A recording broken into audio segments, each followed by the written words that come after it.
Voilà, bonjour à tous. Donc, je veux juste dire un petit mot puisqu'on vient de commencer l'enregistrement. Donc, nous sommes très heureux d'accueillir aujourd'hui Ayşan Sönmez qui va nous présenter son travail sur le théâtre d'art de Moscou et les comédiens russo-arméniens. Je la laisse se présenter et faire sa présentation. Ayşan, c'est à vous. Merci beaucoup, Madame Bonnevetien, pour cette belle introduction. Et je tiens aussi à remercier très sincèrement l'INALCO et la Société des études arméniennes pour l'organisation de cette soirée. Et c'est un grand plaisir d'être parmi vous aujourd'hui pour moi. Et je vais vous présenter quelques résultats issus de ma recherche doctorale, en fait, que j'ai consacrée au théâtre arménien ottoman du 19e siècle. Et plus précisément, j'ai étudié la diffusion géographique, la circulation et la mémoire de ce théâtre, autrement dit, comment l'expérience théâtrale s'est transmise, par quel réseau. Ah, c'est mieux comme ça, merci beaucoup, c'était mieux. Et à travers quel acteur et institution. Et mon approche porte donc sur les politiques culturelles, les institutions éducatives et religieuses, et bien sûr, personnalités artistiques qui ont façonné ces mouvements. Et les principaux constats auxquels je suis arrivée, pour vous dire au début, les Arméniens ottomans ont lancé leur première activité théâtrale au sein du monastère catholique et des Mekitaristes sur l'île de Saint-Lazare à Venise. Pardon, j'arrive. Il faut changer. Fondée en 1717, à partir des années 1820, cette tradition s'est largement diffusée grâce aux prêtres et aux enseignants, aux revues, aux écoles et aux associations. Elle a été soutenue par des familles aristocrates et des chefs communautaires et des clercs, mais aussi des fonctionnaires et des hommes politiques. La congrégation de Venise n'était pas seulement un monastère, c'était un véritable laboratoire de pensée et de culture. Elle a posé des bases du mouvement lévère arménien, le Zartong. Et son activité ne se limite pas à la religion et à la littérature. Le théâtre y tenait une place centrale. J'en parle parce que j'ai relu la tradition vénétienne à Moscou et puis aux États-Unis.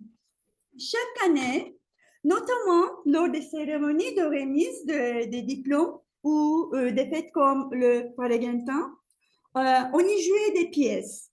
Certaines étaient écrites sur place, d'autres traduites ou adaptées. Plus tard, avec l'ouverture du Collège Mouradien Raphaélien en 1836, les présentations se sont étendues aux écoles civiles. Une partie de ce texte a été publiée dans des revues comme Pazmaver. Et ce répertoire s'est ensuite diffusé dans notre région où il a servi de modèle. Ainsi, le théâtre arménien n'est pas resté confiné à Venise. Il a entré en circulation dans tout le monde arménien. Il a gagné à Istanbul et puis la Crimée et Tiflis où les nombreux acteurs se sont formés et de nombreux réseaux se sont constitués. On voit donc se dessiner un réseau culturel reliant Venise, Istanbul, Tiflis et Moscou, 4 pôles stratégiques dans le même espace théâtral. Et au fil de mon travail, j'ai fini par me dire qu'il n'était plus nécessaire de me chercher où d'autres le théâtre de ces pratiquants. Car s'agissant de la société arménienne, le théâtre était partout, selon moi, dans les salles, mais aussi dans les écoles, les églises, les associations et parfois même dans les maisons particulières. non seulement à Istanbul ou à Tiflis, mais aussi à Garin, à Gezeria, à Sepastia, partout où existe une communauté arménienne. Hier comme aujourd'hui, je pense, c'est la même vitalité. En réalité, faire du théâtre était l'un des traits caractéristiques de cette réveil culturel. Partout partout où vivaient des Arméniens, ont fondé des écoles, des sociétés, des journaux et inévitablement, on y jouait le théâtre. Le théâtre, je pense, constituait pour des intellectuels arméniens une véritable plateforme d'expérimentation, un laboratoire des idées sur la langue, la mémoire, l'histoire et l'éducation. L'Église, quant à elle, jouait un rôle constant et actif dans ce processus. Le théâtre occupait une place essentielle dans la politique culturelle des institutions. Les hommes politiques étaient souvent directeurs artistiques et les artistes prenaient part aux débats politiques de leur temps. Ce phénomène n'était pas propre aux Arméniens aussi. On observe la même effervescence chez les Grecs, les Juifs et les Turcs de l'Empire ottoman. À cette époque, presque chaque intellectuel avait sa pièce de théâtre.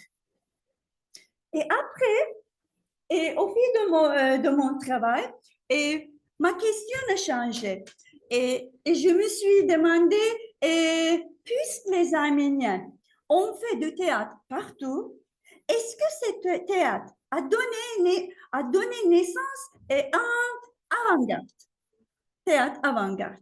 Ou bien, est-ce que cette expérience théâtrale a rencontré à un moment donné les formes et les idées du théâtre d'avant-garde? Quand je parle d'avant-garde, je veux dire les formes expérimentales et novatrices qui remettent en cause de traditions établies, autant sur le plan du contenu et que la forme. Et autrement dit, des artistes et des groupes qui ont voulu repousser les limites de l'art et explorer des idées nouvelles et inattendues. Et donc, le théâtre arménien, dans sa langue, dans ses thèmes, dans sa manière de penser la scène et le public, a-t-il eu les conditions pour créer une telle synthèse? Une forme capable d'unir de religion et le profane, l'oriental et l'occidental, la tradition et l'expérimentation. En fait, en poursuivant cette question, deux foyers sont apparus. Le premier, bien sûr, c'est Istanbul. Au 19e siècle, Istanbul était une ville de théâtre, comme Londres, Paris ou Tokyo à la même époque. Et les acteurs les plus dynamiques de cette scène étaient les Arméniens ottomans. Et en plus, la plupart de mes guitaristes de Venise étaient d'origine istanbulite. Et c'est encore à Istanbul que leur héritage a été le plus fécond.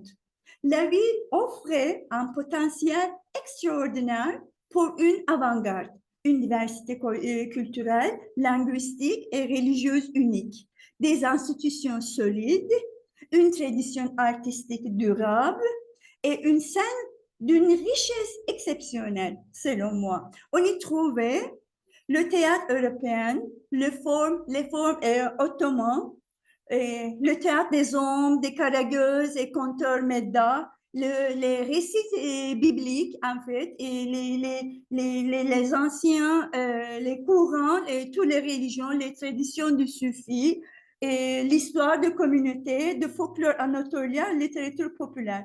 Mais malheureusement, les guerres, les conflits et les exils ont brisé cet élan. Les crises politiques ont étouffé la possibilité d'un théâtre véritablement novateur.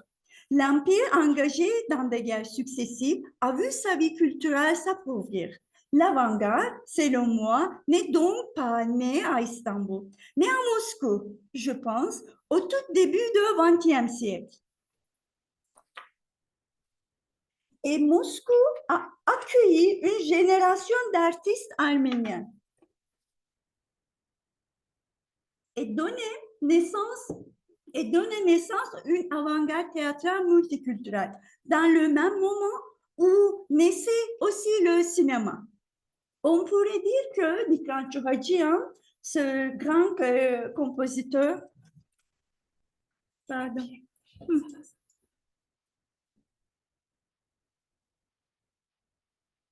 On peut dire que Dikran Chouhadjian, ce grand compositeur et innovateur de l'Empire, a été une promesse non réalisée, tandis que Moscou a vu naître un Aram Khachaturian. Dans le théâtre, la même transformation a eu lieu, je crois. C'est pourquoi j'ai parlé d'une troisième génération de théâtre arménien. La première est née à Venise. Elle a fondé les écoles, établi les programmes, créé les répertoires. La deuxième s'est développée à Istanbul et à Tiflis. Elle a diffusé la culture théâtrale et formé des acteurs. Et la troisième, à Moscou, a inventé une avant-garde. La première génération a commencé à transmettre ses savoirs vers 1820. La deuxième a élargi ses mouvements, créant une véritable mobilité théâtrale en 1850 et 1890. Puis, la troisième a repris cet héritage et l'a transformé en expérimentation artistique. C'est ce processus que je vais parler avec vous aujourd'hui. Non pas comme les conclusions définitives, parce que c'est un travail toujours ouvert, mais comme les observations et hypothèses d'un travail encore en cours, en fait. Donc, on pourrait dire, pour résumer, qu'une tradition née à Tiflis a fleuri à Moscou. Comme je l'ai déjà évoqué, le théâtre fondé à Venise, avec son répertoire et ses acteurs, s'est d'abord déplacé vers Istanbul, puis vers Tiflis. Au XIXe siècle, Tiflis est devenu l'un des centres majeurs du mouvement des Lumières caucasiennes. Et le théâtre en a été l'un des piliers centraux et essentiels. Les comédiens arméniens étaient actifs non seulement à Tiflis, mais aussi à Nouvelle-Nakhchivan, Yerevan, Bakü, Gümrü ou Tiflis. La scène de Tiflis recevait à la fois le soutien culturel de Moscou et d'Istanbul. À cet état, on voit apparaître deux institutions clés. Le premier, le collège Nazarian, et le séminaire narcissien. Le collège Nazarian a joué un rôle central dans la formation des politiques culturelles et éducatives arméniennes en lien étroit avec le séminaire narcissien. Son directeur, Harutun Alimdaryan, poète et pédagogue formé à Moscou, est considéré comme l'un des fondateurs du théâtre arménien moderne. Les enseignants et les étudiants de cette école ont porté le théâtre en arménien jusque dans les villages. Dans leur spectacle, on trouve les traces du répertoire de Venise et d'Istanbul. Dès les années 1830, des représentations ont attesté dans des maisons privées. Les tournées de troupes venues d'Istanbul ont aussi beaucoup stimulé cette vie théâtrale. Par exemple, le cirque araméen entreprend une grande tournée en 1849 et se produit pendant 2 ans dans plusieurs villes du Caucase, dont Tiflis, devant des milliers de spectateurs. Des acteurs locaux y participaient, créant des échanges féconds entre les scènes d'Istanbul et du Caucase. Entre 1860 et 1890, la présence des acteurs istanbulites devient déterminante. Citons Bedros Atamian, Thomas et Batsar Fasulecian et bien sûr Meope Kantarjian, pardon, je dois passer. Oui, ce sont les centres, pardon. Bedros Atamyan, Thomas Baysal Fasulyejian, c'est le route de troupes théâtrales sur les cartes. Ça commence à Venise et Istanbul, Tiflis, Crimée, Moscou, vers là aux États-Unis. Et donc, je vais vous montrer l'itinéraire de comédienne aussi. Et oui, c'est où? Oui, oui. Sur cette carte, vous voyez les villages où Atamyan, Siranouch et la famille Fasulyejian se sont produits. La rouge, c'est Baïtsa, la famille Fasulyejian. Le vert, c'est Atamyan. Et bleu, c'est Siranouch. Cet artiste n'était pas simple comédien. Il formait des troupes locales, construisait des théâtres et organisait des spectacles en plein air. Ils étaient à la fois acteurs, pédagogues, maîtres en scène et entrepreneurs. Atamyan lui-même avait été formé à Venise. L'arrivée de Thomas et Baysal Fasulyejian dans le Caucase en 1867 marquait un tournant décisif dans l'enracinement du théâtre dans cette région. Les chroniques évoquent des représentations rassemblant plusieurs milliers de spectateurs. À partir de 1875 et surtout après la guerre russo-ottomane de 1877 et 1878, de nombreux acteurs arméniens ottomans entreprennent de longues tournées dans le Caucase. Cette mobilité artistique, cette circulation des personnes, des idées et des ressources est fascinante.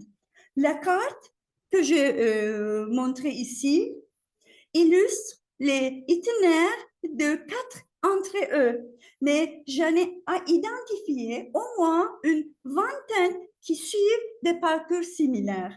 Ces flux ne s'interrompent jamais, pas même pendant la Première Guerre mondiale et l'armistice. Le théâtre arménien du Caucase s'est développé selon plusieurs directions, chacune en réponse de contexte politique et social du moment.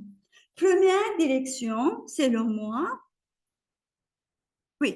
première direction, celle de Gabriel Sundoukyan. Il s'est concentré sur la famille, la morale, les conflits des générations, mais en réalité, il utilisait ces thèmes pour questionner la contradiction sociale de son époque. Sa pièce Bébo en est l'exemple le plus marquant. La pièce inaugurait le modèle de dramatique sociale ancré dans la vie quotidienne. Deuxième direction, celle de Alexandre Shirvanzadeh.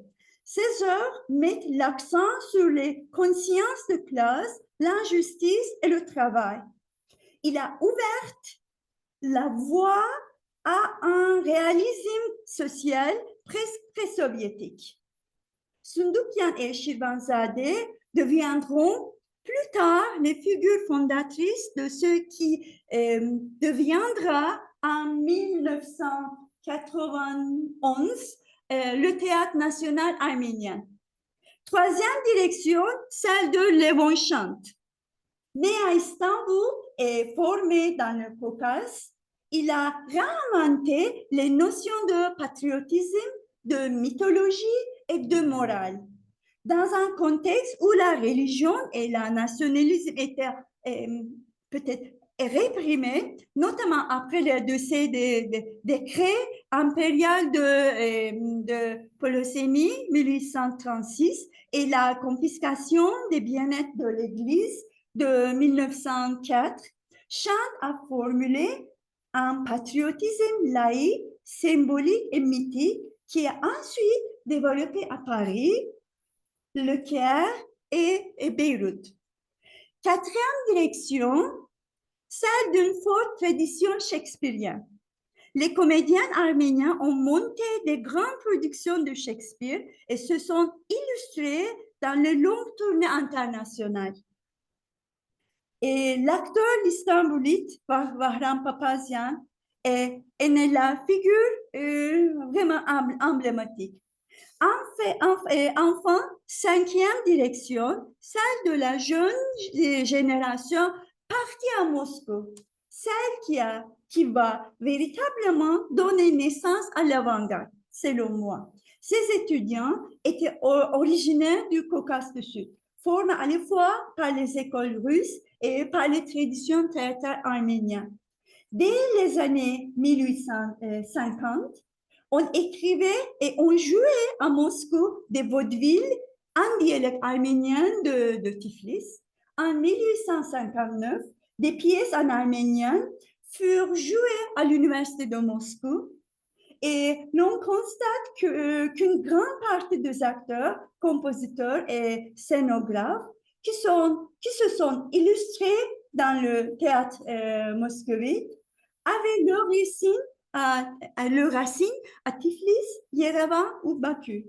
Dans ce contexte, Moscou a joué un double rôle, celui d'un prolongement et d'un laboratoire.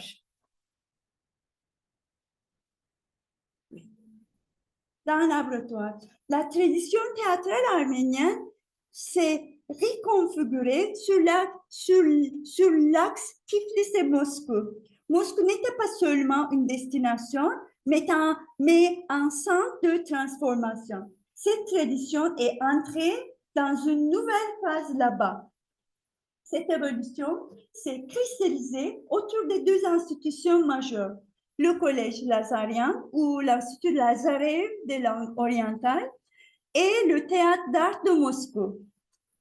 Dès le milieu du XIXe siècle, le Collège Nazarien devient un pôle essentiel de politique éducative et culturelle arménienne à Moscou. L'institution accueillait également des activités théâtrales. Autour d'elle, le théâtre en arménien se diffusait vers l'école, les villages, les maisons de la culture. Des structures comme le studio dramatique arménien, fondé dans cet écosystème, ont jeté la base d'une pédagogie pratique proche de celle que le théâtre de l'art de Moscou allait plus tard développer. En 1818, la metteur en scène Yevgeny Vakhtangov fut invité par Surel Hachaturian à enseigner et à diriger des pièces au studio dramatique arménien et situé dans les maisons de la culture arménienne. Très vite, des jeunes originaires de Tiflis, Yerevan et Baku vont se former et créer à Moscou. Et la deuxième structure, c'est le théâtre d'art de moderne, fondé en 1898.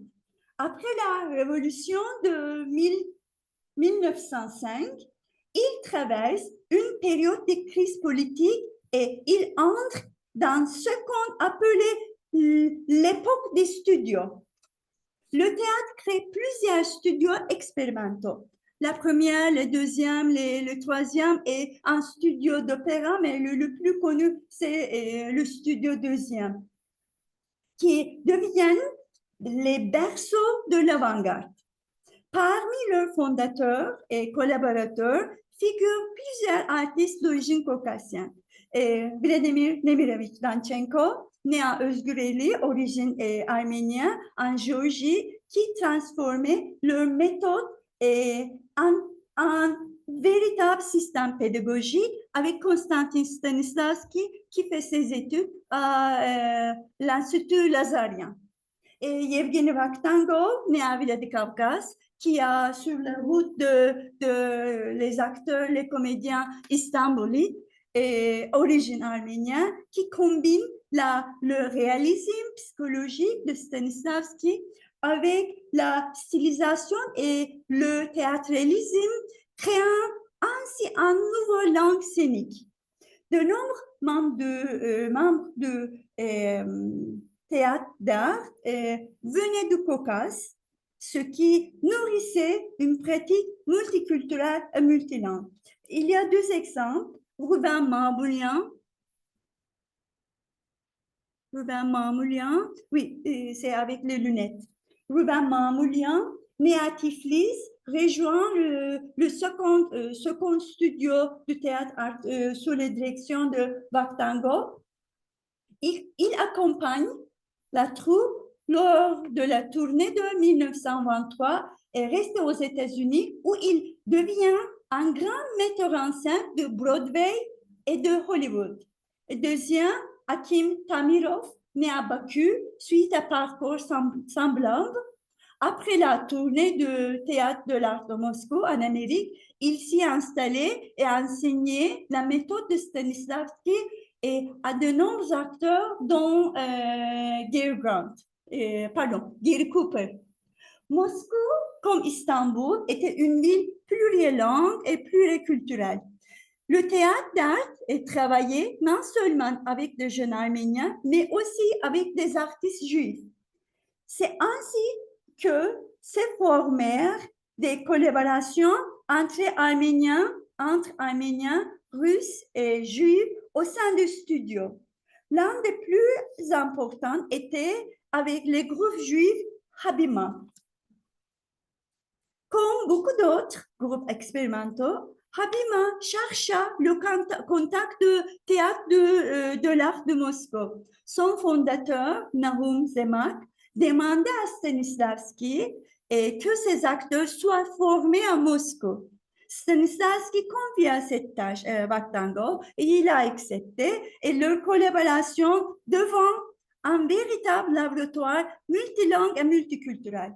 Vaktango apporta à Habima son esthétique du théâtralisme, créant un espace de fusion entre traditions arméniennes, russes et juives.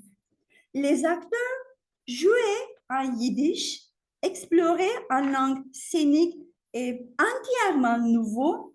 Ils montèrent d'abord The Eternal Jew en 1910 et après le D-Book de Ansky, qui était, je pense, la membre de Lumière juive, en fait. Il a travaillé comme ethnographe.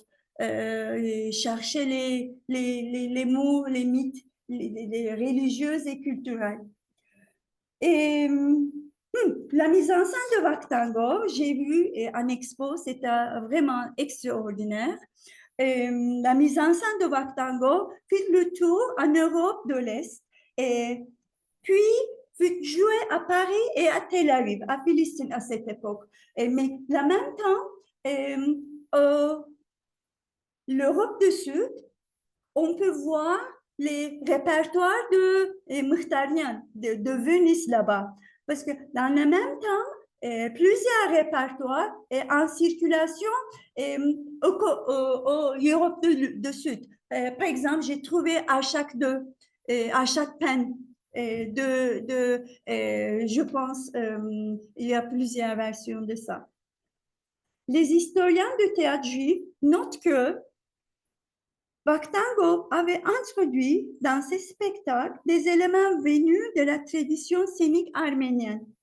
Le rythme collectif, pour leur observation, l'usage de cœur et la relation corporelle à l'espace.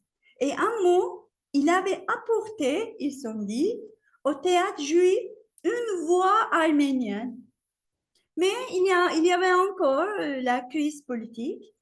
Et une autre fois, les crises politiques frappaient aussi Moscou. Et comme j'avais dit, entre 1904 et 1917, les affrontements entre l'armée blanche et l'armée russe bouleversaient la vie culturelle.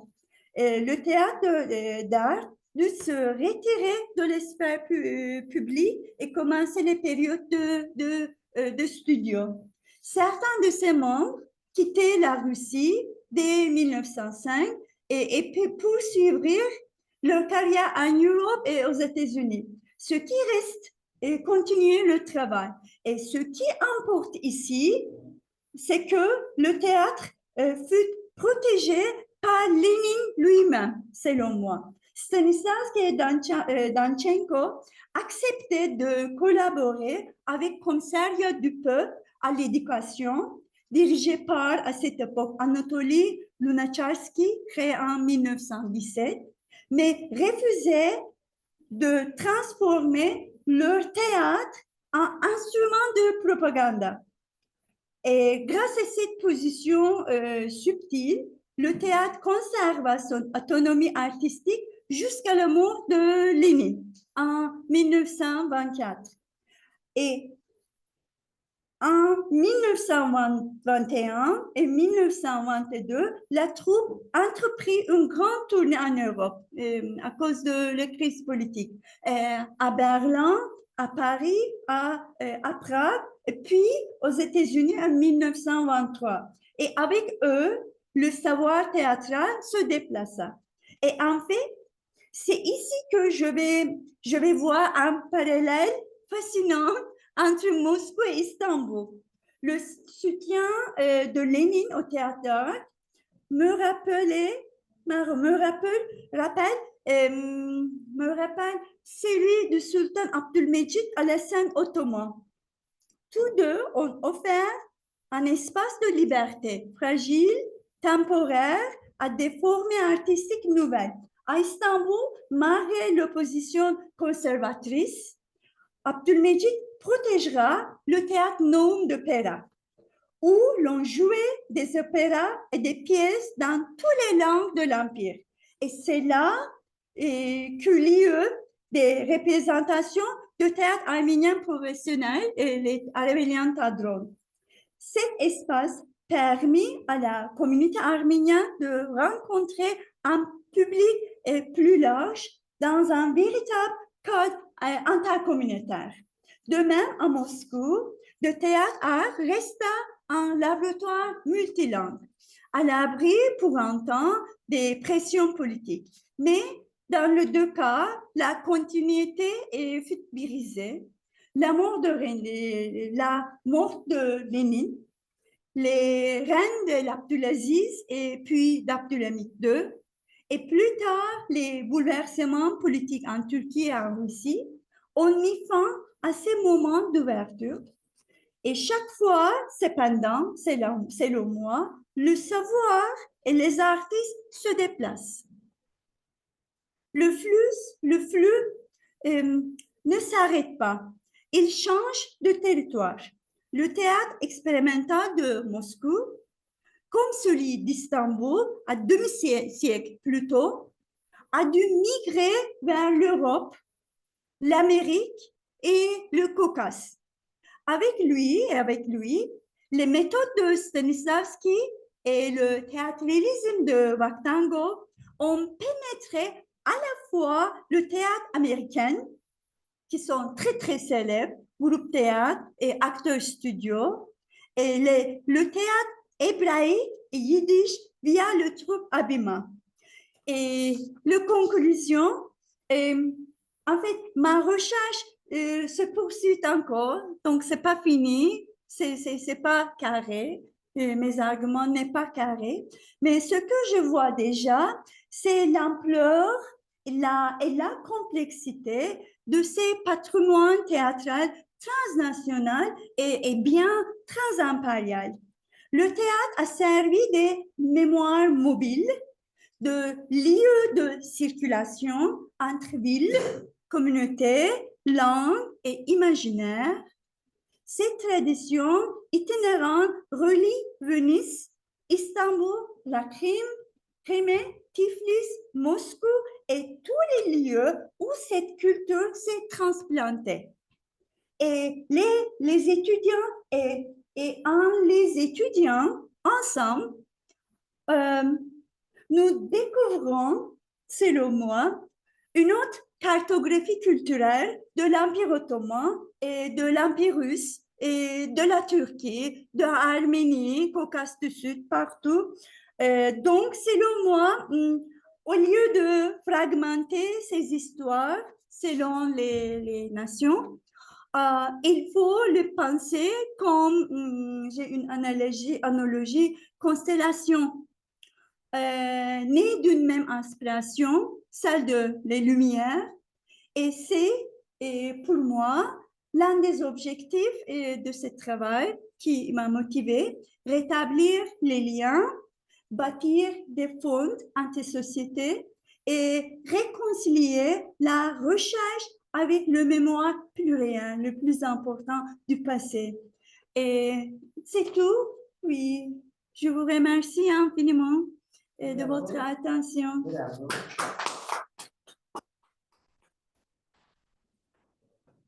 Merci Madame beaucoup, Aïcha.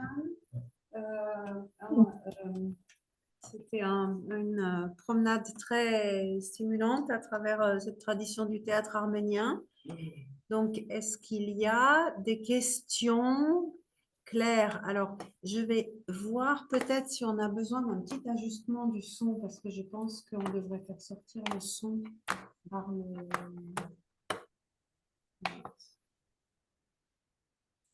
On peut sortir le son par le vidéoprojecteur, je pense qu'on entendra mieux. Est-ce que toutes ces organisations de théâtre, ça continue toujours ou ça s'est diminué? C'est diminué, et bien sûr. Et je pense, on a perdu. Je suis istanbulite, donc je suis objective comme un chercheur, mais pas objective comme une personne. Mais c'est dommage, c'est pourquoi on a perdu ça. Oui, il y a des théâtres arméniens en Turquie aujourd'hui aussi, mais pas dans l'espace public, pas très connus. Vous connaissez, je vais vous montrer l'affiche. Je vais vous montrer encore. Pardon. Oui, ce sont des affiches à cette époque. Il y a 5 langues sur l'affiche. On peut le voir dans les rues, d'accord? Oui. Et aujourd'hui, c'est totalement différent. Alors, Claire, s'il te plaît. Madame Merci, merci beaucoup pour cet exposé passionnant. Fait voir beaucoup de choses que j'ignorais complètement, qu'elle, du coup, je n'avais pas du tout pensé. Donc, c'est très éclairant. Et j'avais plusieurs questions à vous poser pour justement poursuivre la recherche. D'abord, dans le théâtre, le développement du théâtre à Venise, enfin le rôle, disons, du théâtre envisagé très tôt comme moyen d'éducation en France, notamment pour l'éducation. Donc voilà, les courants, effectivement, comme vous le disiez, qui viennent des Lumières aussi, ou des Lumières européennes. À Istanbul, enfin, au Constantinople, et dans la tradition, quel a été le rôle aussi des Grecs et de l'héritage grec du théâtre? C'est-à-dire que enfin, du théâtre antique aussi, parce que c'est quand même, il y a aussi cette riche tradition euh, initiale. Ensuite, vous avez bien évoqué le rôle de Lazarev et des liens aussi entre Murritariste et Venise et le Caucase, à travers notamment le Pologénia, vous savez, le règlement de l'Église arménienne dans l'Empire russe, qui a été préparé notamment par Shahan de Sirbied, qui était un ancien père murritariste. Donc c'est intéressant aussi de voir des liens à travers ça et qui a été le premier enseignant de l'arménien au Langso enfin l'école nationale, enfin l'école des langues orientales. Vous n'avez pas parlé de Nour Nakhichevan et peut-être aussi de Chouch, enfin bon, qui est aussi un lieu intéressant parce que là, il y a pas l'institut, il n'y a pas le séminaire Nersician, mais beaucoup d'enseignants du Lazarian viennent, je pense à Nalbandian, etc., viennent de Nour Nakhichevan et donc voilà, où il y a les Arméniens de Crimée d'ailleurs, déportés par Catherine II. Donc il y a aussi ce pont-là. Et ce qui est intéressant, c'est qu'il y a une école réelle, c'est-à-dire une école moderne, c'est-à-dire moins traditionnelle. Alors est-ce que c'est aussi fait dans ce contexte-là ou pas du tout? Enfin, si vous les avez rencontrés. Et puis, j'avais une question aussi sur les... attendez. La question peut-être aussi dans le théâtre qui est importante, celle du décor et de la musique. Enfin, parce que dans les décors, on voit que des décorateurs arméniens aussi. Est-ce que ça... voilà, enfin, les décors, les costumes, les femmes ou pas les femmes, suivant les lieux. Bon, à Istanbul, je sais qu'aussi dans le théâtre turc, c'est souvent euh, des, des- des femmes arméniennes ou grecques qui sont les actrices, parce que les femmes musulmanes ne peuvent pas. Donc la question aussi des actrices. Et c'est plein de questions, mais c'est pour pas forcément de réponse à tout. Euh, et puis, la concurrence européenne, enfin la concurrence du théâtre européen, est-ce qu'à un moment donné, bon, certes, le théâtre arménien ou le répertoire joue un grand rôle, et vous avez évoqué bon, Sundokan, et il y a aussi Baronian, enfin d'autres auteurs, bien sûr, mais est-ce que le public, finalement, est-ce qu'il préfère le théâtre européen? Est-ce qu'ils préfèrent, enfin, comment ça se passe quand il y a une tournée, par exemple, de Sarah Bernard à Istanbul ou ailleurs? Enfin, est-ce qu'il y a des effets là aussi de transmission, d'interaction, avec cette fois-ci les tournées européennes quand ces grandes villes deviennent des lieux d'attraction aussi, parce que notamment à l'époque impériale, parce qu'il y a de l'argent, parce que l'aristocratie ou la grande bourgeoisie organise des choses. Et puis effectivement, elle a le rôle beaucoup de rôles d'Arméniens, des riches Arméniens entre autres, dans la construction des théâtres à Tiflis, à Bakou et autres. Enfin voilà, donc il y a aussi le bâti. Enfin, je parlais tout à l'heure des décors et des costumes. Mais il y a la dimension matérielle.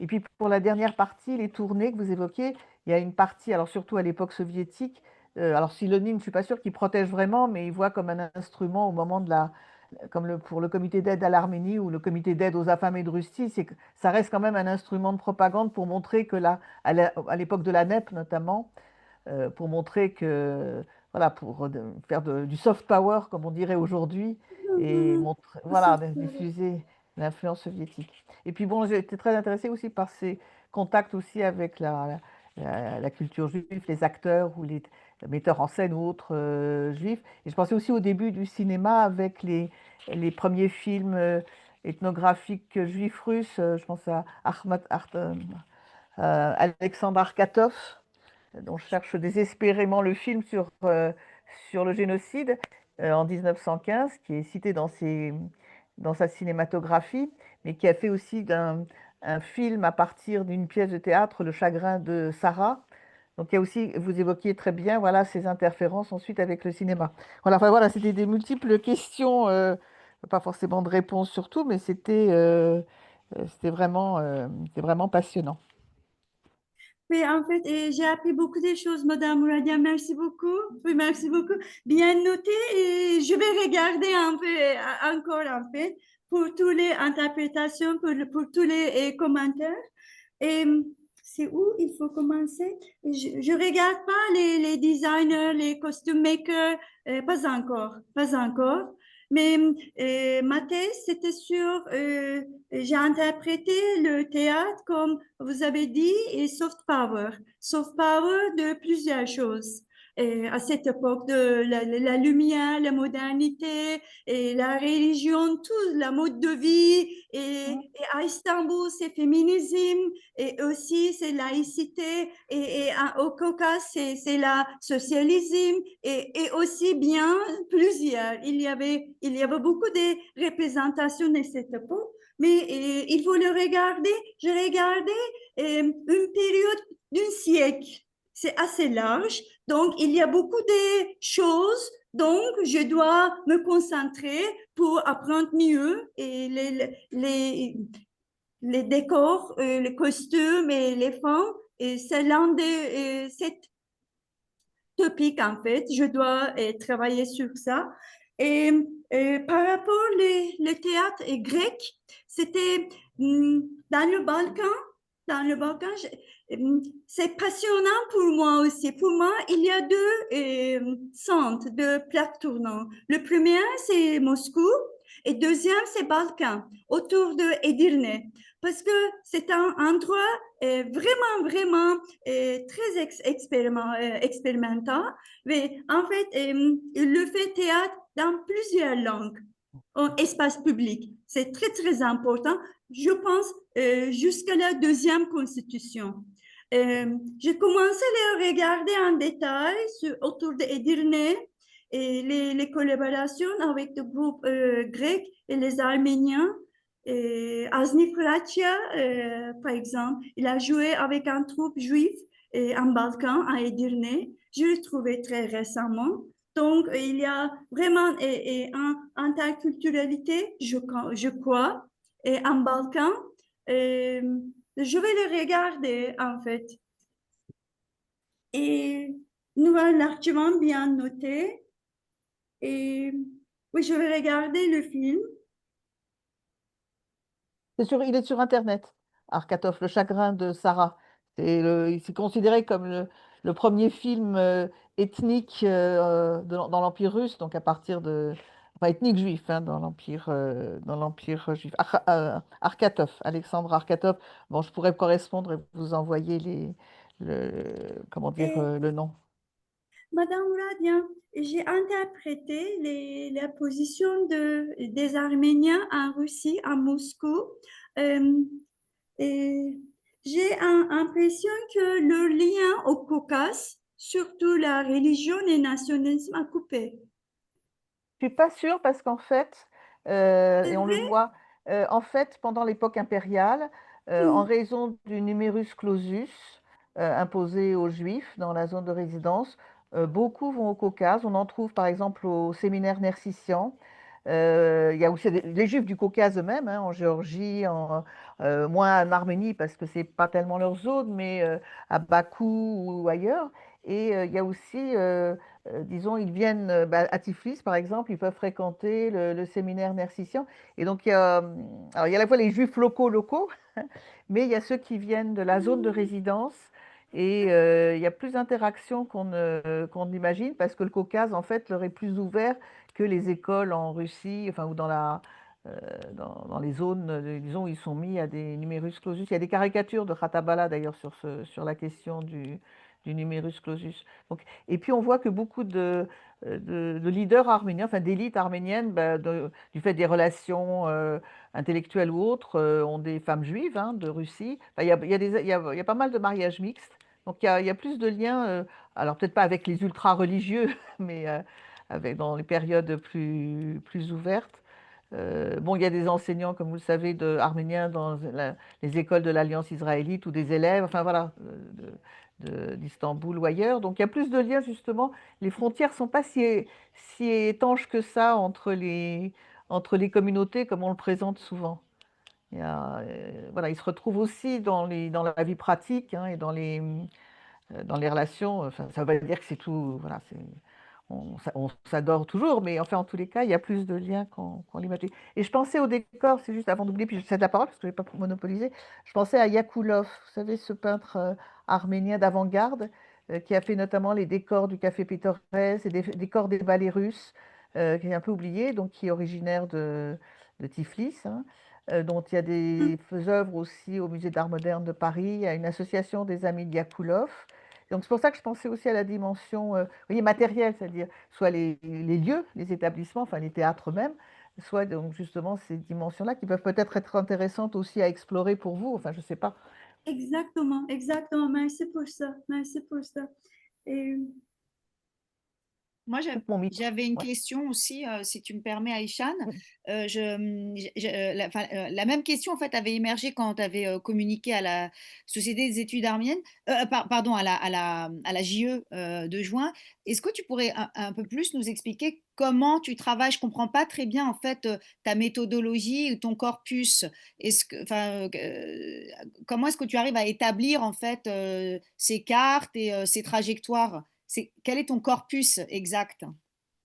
en fait, j'ai commencé, en fait, au début, j'ai commencé avec les monastères à Venise. D'accord? Je l'ai analysé. J'ai dit qui sont des acteurs et qui se diffusaient, quels sont les réseaux. J'ai regardé, j'ai suivi les réseaux sur les personnages, sur les acteurs et sur les institutions. J'ai Donc, tu regardes concrètement quoi? Par exemple, les programmes, tu regardes les périodiques, c'est ça en fait? Comment est-ce que tu arrives à d'accord. établir tout cet historique? Et oui, j'ai regardé l'histoire du théâtre arménien et la turque. J'ai commencé avec ça.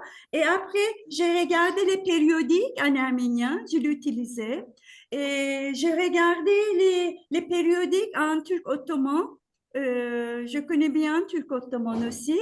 Et j'ai collecté des clés et j'utilisais les archives de Nuval et aussi Bibliothèque BNF ici. Je cherchais beaucoup de périodiques en fait qui a publié aux États-Unis aussi parce que je suis J'ai trouvé beaucoup de data sur Waktango à la revue Ararat, par exemple. Euh, donc, après ça, j'ai utilisé les méthodologies de géopolitique. J'ai analysé les crises, j'ai analysé les acteurs, et j'ai créé un jeu et j'ai défini le théâtre autour du concept de soft power, le puissance douce, et comment ça c'est diffusé sur un territoire assez vaste en fait.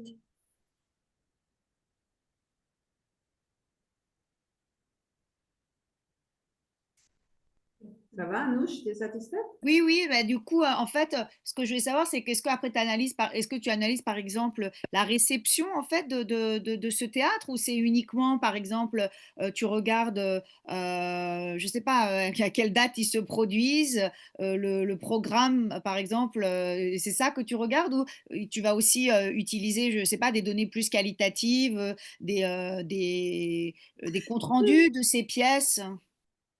Et j'ai regardé les pièces, les contenus, mais je regarde pas les chiffres, par exemple, les nombres par exemple, les spectateurs et l'autre, mais analyse les groupes, parce que, par exemple, la Rebellion Tadun Rebellion, leur cast, tous les personnages suivent chacun route, chacun itinéraire après ça.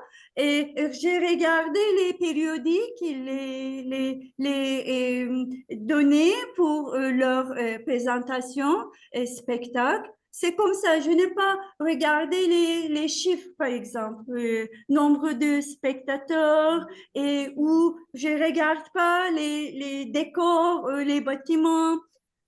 Et la critique, les Oui, réactions. la réception, c'est-à-dire la critique effectivement des gens, des spectateurs qui vont en faire la restitution. Est-ce que ça, par exemple, tu l'analyses? Euh, Pas tous, en fait. Il y a deux, je pense, parce que il y avait, je me souviens, et j'ai analysé deux Exian, je pense, parce que Exian a été arrêté de continuer et performer dans un performance de Arabelian Tadron. Il y avait beaucoup de critiques dans le périodique de cette époque. Je le regardais, mais pas tous. C'était pas mon axe. Mon D'accord. axe, c'était surtout des institutions et leurs connexions. D'accord. Non, mais c'est vrai que c'est passionnant, quoi. C'est assez vertigineux. Voilà, tout ce monde qui communique, cette circulation ouais, dont tu parlais. Ouais. Merci beaucoup. Oui, je veux pas écrire, c'était pas but l'histoire de théâtre de la Turquie. C'est pas une thèse. C'est pas une recherche de historiographie, par exemple. J'aimerais regarder les réseaux parce que c'est plus libre et je pense que c'est plus anarchiste. Parce que euh, on peut regarder tous les territoires qui, cette forme théâtrale euh, peut exister. C'est assez large que les territoires de l'Empire russe, l'Empire ottoman et l'Arménie ou la Turquie. Donc, je le trouve plus passionnant en fait. Parce que la frontière de culture, c'est différent. En fait, je crois qu'il n'y a pas de frontières de la culture. Et dans mon cas, de théâtre. Donc, c'est un moyen de unir. C'est un moyen de trouver des moyens de vivre ensemble et travailler ensemble et communiquer ensemble. Donc, je le trouve plus intéressant en fait que une thèse ou une recherche de historiographie ou pas. C'est plutôt les réseaux. Madame Mouradia, Madame Mouradia, on t'entend. Oui, je remets le micro, merci. Non, mais en écoutant les questions d'Anouche, j'ai une autre qui me vient aussi. Est-ce que vous avez utilisé les mémoires enfin, j'imagine, de certains de ces personnalités qui ont pu écrire. Le Et puis, début, et l'autre, pardon? Et l'autre question, c'était la question du mécénat. Comment ces troupes ou ces tournées se font? Qui les invite? Qui les paye? Parce que bon, je ne suis pas sûre, à part certaines vedettes, ils ne vivent pas forcément de leur art. Enfin, c'est toujours très compliqué. Donc, est-ce qu'il y a des institutions justement, ou des organismes, ou des partis, ou des associations, ou des individus qui financent une les cuillère. voyages? Juste une cuillère. Il faut que Anis Eferian ferme son micro. En fait, j'ai trouvé quelques familles catholiques de Constantinople à financer et quelques travaux théâtrales, en fait. Mais dans le Caucase du Sud, j'ai trouvé ils sont, il y a C'est une des piste. collègues. Pardon, Madame Nadia? Oui, je dis parce que c'est une piste aussi pour reconstituer des réseaux. Oui, c'est ça. Par exemple, au Caucase du Sud, ils ont construit des décors comme un collectif, utilisant sans argent des enseignants locaux et des églises, hum, l'enseignant locaux des églises et des bureaucrates. Et il y avait une collaboration entre eux. Je pense tous les financements à donner avec ces réseaux. Oui, mais Avec enfin, ces... pour aller aux États-Unis, ça coûte cher. Ou même pour se déplacer de Tiflis à Moscou, ça coûte cher. Surtout si on est une troupe de théâtre. Mais pour les États-Unis, pour Konstantin Stanislavski, c'est une organisation énorme. Énorme. C'était financé par Acteurs Studio et le groupe là-bas. Parce que c'est un tournée très, très financé beaucoup en fait. C'était cher et il y avait des publications de cette tournée. Parce qu'ils ont réinterprété la méthode de Stanislavski et ils ont créé leur recite, leur interprétation de système de Stanislavski et Vaktango. Donc, bien sûr, c'est pas financé par la communauté, par des communautés, je pense. C'est plutôt pour la presse ou librairie, je pense. Sonia, il y a quelques acteurs, mais j'oublie leur nom. Non, moi, ça serait intéressant de regarder cette question de l'argent, Bien sûr, bien sûr. qui finance quoi, et surtout entre, bon, admettons que vers les Oui, États-Unis ou ailleurs. j'ai vu un bilan du Lagop dans une périodique et il gagne vraiment, vraiment peu. Il gagne vraiment peu parce que on avait calculé avec mes amis et il, il n'y a rien en fait. Donc, c'est pour seulement manger et pour s'habiller ou payer la loyer. C'est triste en fait. Il y avait une crise de financement pour au moins des comédiens de Constantinople à cette époque, je pense. Mais il faut le regarder, c'est très, très important. L'économie de ce réseau.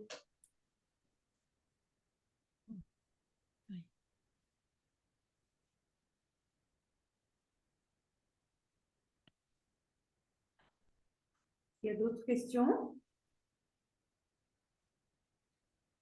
Araxi a Oui, une question. désolée, je suis arrivée après un cours, j'ai pris en route, donc j'ai pas pu entendre la conférence, j'en suis désolée. Euh, est-ce que ces pièces de théâtre ont connu une édition? Est-ce qu'on est encore capable de trouver ces textes ou pas? Dans Pasmaveb, il y a plusieurs. Ah oui, 26, je pense. 26 ou 28 de pièces théâtrales de Venise a publié à Pasmaveb. Je les connais. Et Dedeyan Matbaası d'Izmir, de Simir. Il y avait beaucoup de publications là-bas aussi. Et aujourd'hui, Aras Yayıncılık a commencé à publier et chercher quelques pièces théâtrales, je le connais. Et sur Internet, Krahavak, je pense, vous avez le déjà connu Krahavak. Il y a Krahavak Tert. On peut le trouver, les formats numérisés, digital versions, là-bas, sur Internet. Mais à Beyrouth, à Venise, à Constantinople, à Chypre, Tiflis, Crimée, il y a beaucoup de publishing houses là-bas. Donc, la majorité a publié. Mhm. Il y a quelques ouvrages à Nubar ici. Vous pouvez le trouver. Mais, eh bien, vous pouvez le trouver sur Internet. C'est beaucoup facile aujourd'hui, en fait. Sur Terre, sur Krahavak, vous pouvez trouver des périodiques, la revue, les pièces théâtrales aussi. Par exemple, j'ai trouvé à la Franga de Narbe, qui a publié et Crimée, à Féodosia, et sur Internet. Mhm. Merci. Parce que sinon, je suppose qu'il y a aussi des archives. C'est-à-dire, à Venise, je sais qu'il y a des archives. Est-ce qu'il y a des archives au Lazarian encore? Oui, bien sûr, mais ils sont publiés la plupart. C'est ouvert à nous. On peut y aller à regarder les archives, bien sûr. On y va. Pardon, Lazarian, c'est facilement accessible à Moscou? Non. Je sais pas encore. Je peux vous dire que, je vais. non, non, je peux vous le dire, j'ai été à l'Institut Lazarev sur lequel j'avais fait une petite étude qui n'est pas publiée, enfin j'ai mis en note dans certains, mais je suis allée c'était en 90 à Moscou. C'est une mission Académie des sciences CNRS, on m'a obligé de passer 8 jours à Moscou avant de me donner le visa pour Yerevan. Donc du coup j'ai visité l'Institut Lazarev qui à l'époque avait été rendu aux Arméniens, mais qui venait de servir d'accueil aux réfugiés du Karabakh, de Bakou, qui avaient été chassés par les pogroms. Donc la bibliothèque et les archives avaient été quasiment dispersées. C'est devenu l'ambassade d'Arménie à Moscou. Alors il y a une partie des archives qui sont à Oriol, il y en a qui sont à Yerevan, mais il y a beaucoup de choses, et notamment je voulais voir la bibliothèque et les archives, et c'était plus, alors il en est resté un petit peu que sur place quand même, mais c'était plus du tout là. En fait, l'Institut Lazarev, après la Révolution de 17, est devenu l'Institut d'Asie et d'Afrique pour un peu l'équivalent des Langso pour servir à la formation des diplomates.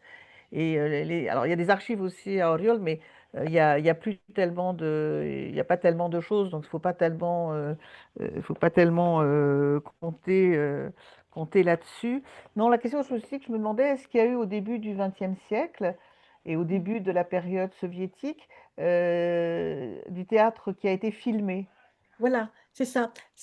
Au moment comment, du cinéma sans parole, est-ce qu'il y a des grands hommes de théâtre arméniens qui apparaissent là? Comme ce grand acteur russe ça va me revenir. Un acteur russe, le russe arménien, vous voulez Non, dire? non, russe qui est beaucoup apparu dans les films muets du début du XXe siècle qui s'appelle, oh, ça va me revenir. Ça va me revenir. Euh, non, non, il est pas, je ne crois pas qu'il soit arménien du tout.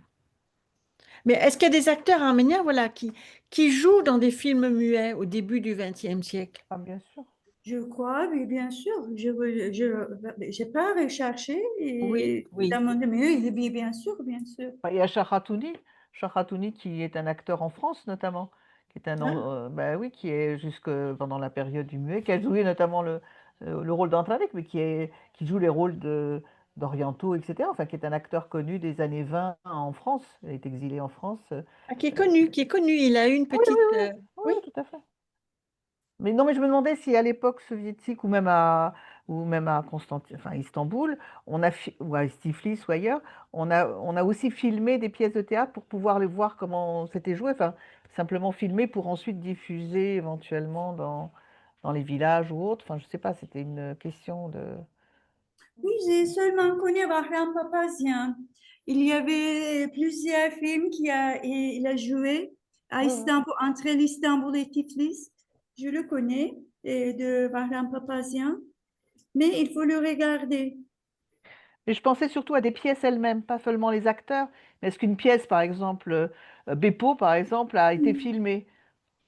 Ah, Filmée pas comme, c'était- pas comme film, mais filmée sur la scène, pendant qu'ils jouaient pour voir comment jouaient les acteurs ou des choses comme ça. Comme on a, par exemple, en France, à l'époque très récente, on avait au théâtre ce soir qui passait à la télévision. Donc il y a toute une tradition de filmer la pièce de théâtre elle-même, pas des acteurs jouant dans des films. Ça serait peut-être à rechercher, enfin j'en sais rien, c'était des... Oui. Arman, Oui, bonjour, bonsoir tout le monde. Enchanté de te revoir après notre atelier commun pour la Géo en juin. Je voulais juste te demander parce que tu nous as montré la carte des trois comédiens et où ils ont voyagé, voilà. Et j'ai remarqué, je ne vois pas clairement, mais je vois que pour les villes en Arménie occidentale, il n'y en a pas vraiment de communauté où ils jouaient. Est-ce qu'il y a une raison pour cela? Pourquoi la communauté vers là-bas n'a pas vraiment accueilli des comédiens vers Gars, par exemple, Erzurum, Non, non, voilà. Trépide. il y a en circulation là-bas aussi. Ils sont, D'accord, oui, Kars, Van, euh, c'est ça. Kars, Van, il y avait là, il un y a autre. Samsun et Trabzon. Samsun, Trabzon, en fait, c'était partout. J'ai arrêté, comme j'avais dit, j'ai arrêté parce que j'ai vu, c'était partout. Je regarde quelques biographies, par exemple, portugalien. Il a joué du théâtre.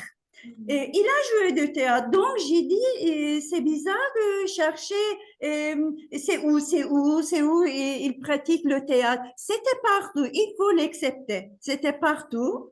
Mais après ça, j'ai dit, donc, il faut analyser le théâtre professionnel, qui est avant-garde. Sinon, c'était partout, oui. Et, oui, normalement, c'est pas tous les données. J'ai montré sur carte que je peux trouver jusqu'à aujourd'hui, en fait. C'est pas complète, mais c'est seulement pour trois. Seulement pour trois, mais regardez, on peut voir des centres. Si on ne connaît rien, seulement en regardant le carte, on peut dire les centres, la intensité du théâtre arménien à cette époque. Hmm. Merci Balkan, beaucoup. oui. Est-ce que Caucase du Sud. Est-ce que tu pourrais nous revenir sur l'autre carte que tu avais préparée aussi, juste avant, je pense? Hmm. C'est Voilà, ah oui. l'itinéraire. Et Ok. j'avais les préparé au début de ma thèse, en fait. Parce que c'est la chablon, c'est la big picture, en fait. Et c'est le Venise et autour de cette ville. Et après, c'est commencé à Istanbul. Et après, Bucarest, Sofia, Selanik, Athènes, Izmir. Et le centre était Istanbul. Et après Tiflis, et autour de ça. Et Moscou, oui, c'est le premier carte que j'ai créé. Aujourd'hui, je pense, j'ai trouvé plusieurs autres endroits, en fait. Par exemple, Dorpat. Dorpat, oui. Très bien, merci beaucoup. Moi, j'avais une question. Oui. Euh, euh, par rapport au théâtre qui part de Constantinople et qui va se déplacer en allant plus loin jusqu'au Caucase, je voulais savoir l'accueil de la langue qui est quand même totalement différente. Quand on voit des auteurs comme Baronian qui écrivent dans le dialecte des Arméniens de Constantinople, comment ils pouvaient être perçus plus à l'Est quand on voit maintenant les problèmes parfois d'incompréhension d'une langue, enfin d'une variante à une autre de l'Arménie orientale et occidentale. Est-ce que ça, vous pouvez nous expliquer un petit peu? Moi, j'ai vu un exemple de ça sur le Arshakpen au Caucase du Sud, parce que je pense que c'était la version de Narbey, Arshakpen. Et les étudiants du collège narsessien au Tiflis, à Tiflis, et Berç Bronchians et l'autre, ils ont décidé de performer cette pièce théâtrale, mais j'ai vu il a discuté Berç Bronchians, mais c'était une langue occidentale. Donc, ils ont converti, traduit une pièce de théâtre et de l'Arménie en Arménie orientale. Je connais cet instant, mais je connais l'ouvrage de Baronia.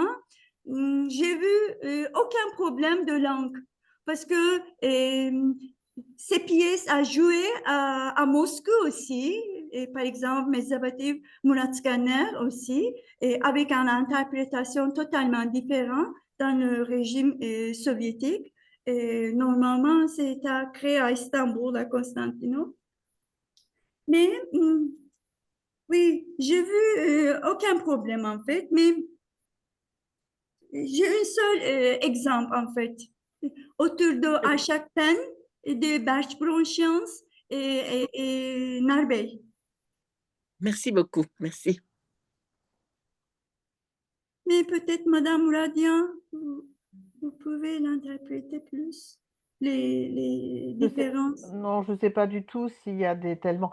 Je pense que d'abord la connaissance de l'arménien de l'époque de deux côtés était bien meilleure que celle d'aujourd'hui en général, et que les intellectuels et autres pouvaient se comprendre. De toute manière, il circulait. Et on voit aussi dans des écrits plus tardifs d'arméniens, enfin supposément d'Arménie occidentale, écrire dans l'autre. Enfin, je veux dire, je ne sais pas si c'était un problème peut-être aussi aigu qu'aujourd'hui, mais je ne sais pas du tout. Ça peut être aussi, c'est peut-être plutôt Anaït qui aurait des lumières là-dessus sur voilà, sur qui comprenait quoi à l'époque. Non, ce qui est plus surprenant d'une certaine façon, c'est le fait d'utiliser d'autres langues. Ça me fait penser un petit peu au groupe actuel de musique ethnique comme Brach.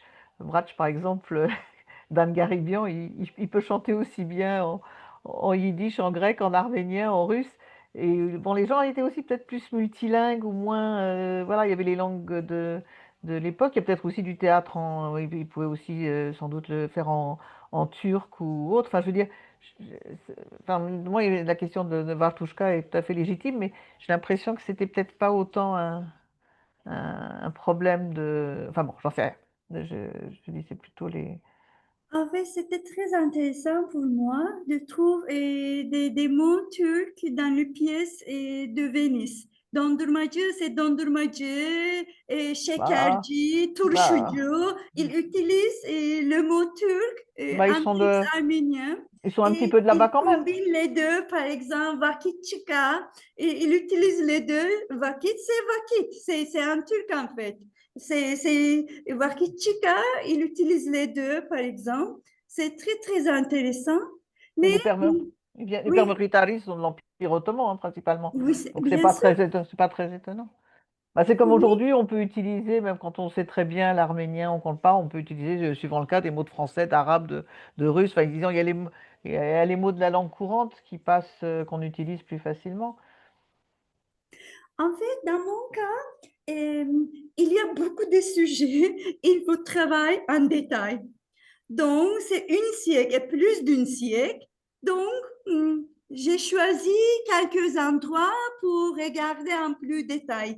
Mais oui, c'est peu connu, ce domaine est peu connu en fait, en Turquie aussi. Ah, je me rappelle à propos de langue et d'intercommunicabilité, c'était dans un des séminaires autrefois d'Anaïde Termination, là, quand elle faisait ses séminaires à l'EHESS au tout début. On avait parlé à un moment donné, enfin, des liens entre les groupes. Et par exemple, à l'époque du Zartung et des problèmes entre les obscurantistes et les traditionalistes et les modernistes, les Havarial et les Lusavorial.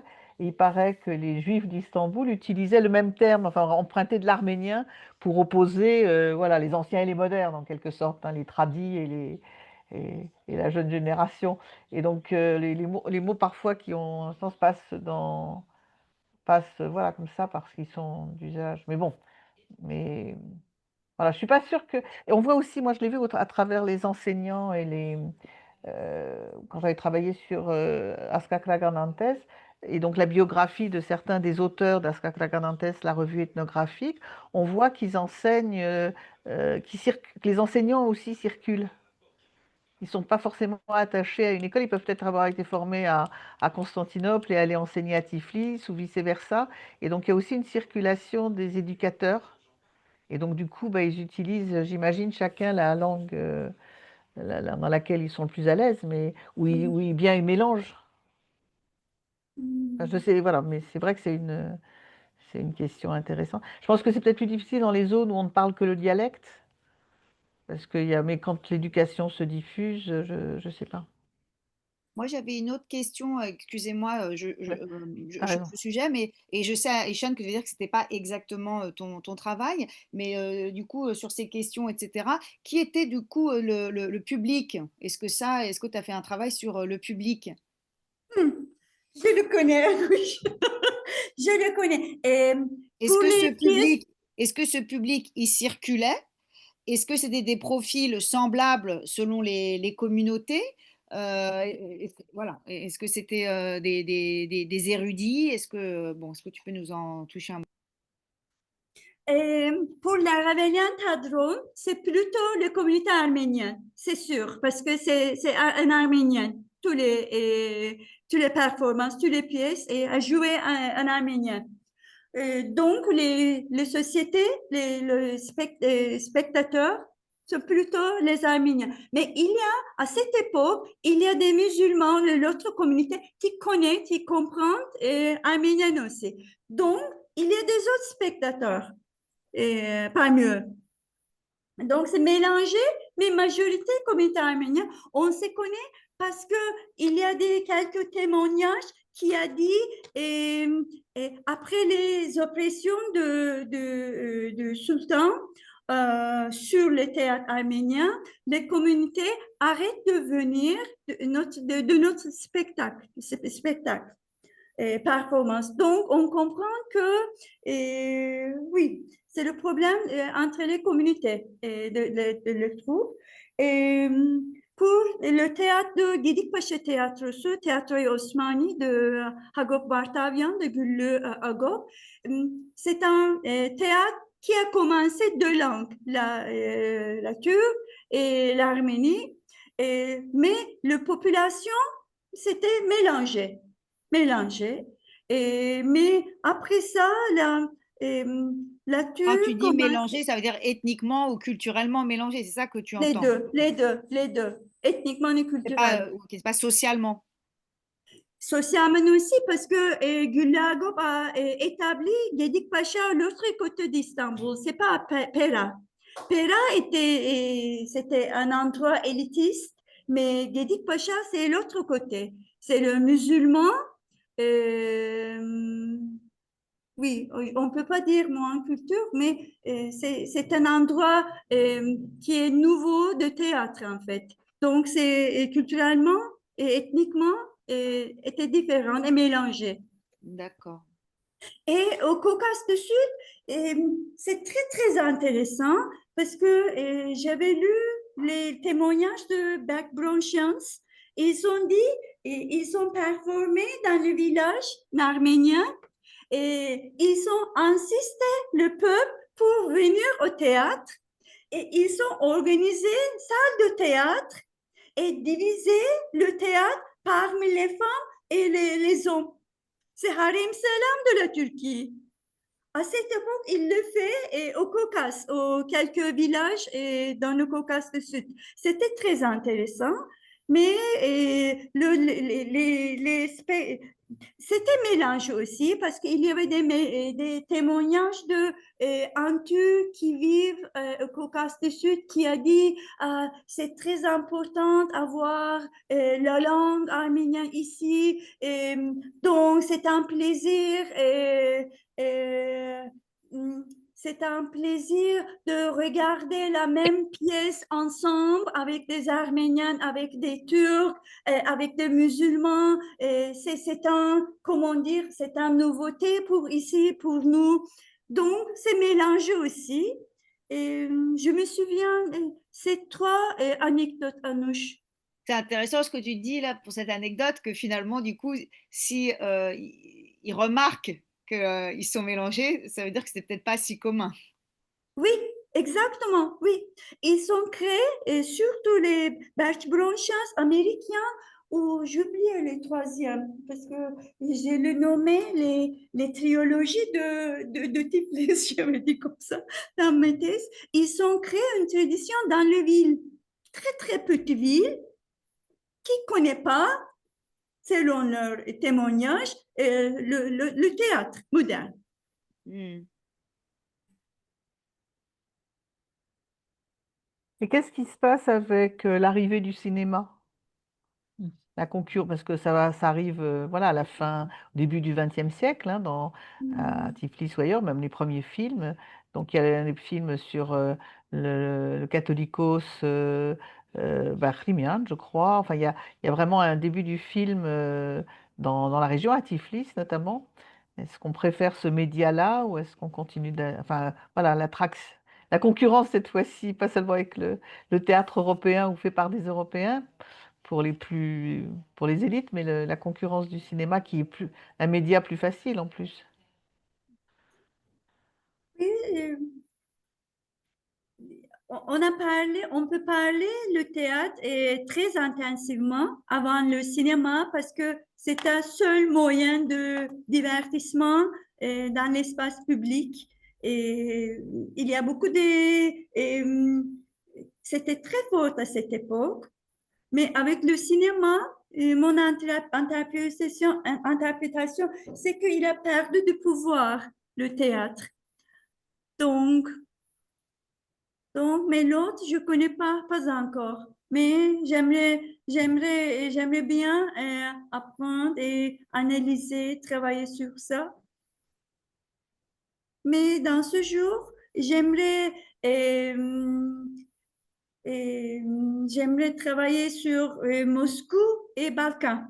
Balkan, j'aimerais autour de Edirne, parce qu'il y a beaucoup de témoignages très, très intéressants là-bas. Et Sinop Samsun, incroyable, je pense. On ne connaît pas déjà. Euh,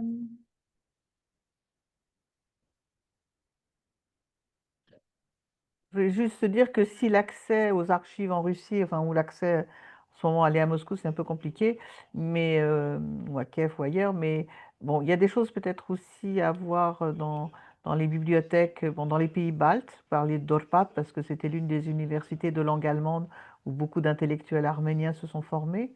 Notamment à Beauvion, mais pas que.